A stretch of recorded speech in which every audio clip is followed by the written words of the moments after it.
Hello friends, என் மகனுக்கு எனக்கு birthday friends.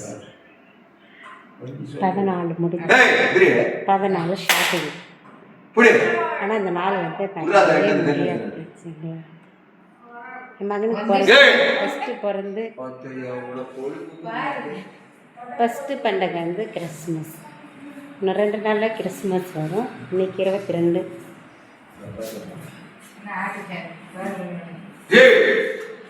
அரவி Aravind ஏ வாப்பா ஏ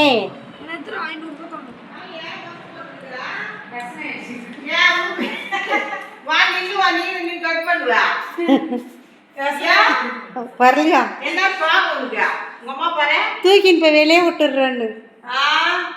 இப்போ வெளியே கிளம்பி எங்க ரெடி ஆயிட்டுக்கிறாங்கன்னு பாக்குது. பாருங்க அம்மா கரெக்டா ரெடி ஆயிட்டுக்கிறேன். பாரு கொஞ்சம் விட்டாதான் ஆனாதான் நீ இங்கே இருந்தி. இப்போ உங்க அம்மா வராதனால நின்னுக்குதா? இல்ல இல்லங்க கட்டிட்டாங்க. வார்கன்லயே பாக்குது. எங்கேயோ போறாங்கன்னு பையன் எடுத்துக்கிட்டு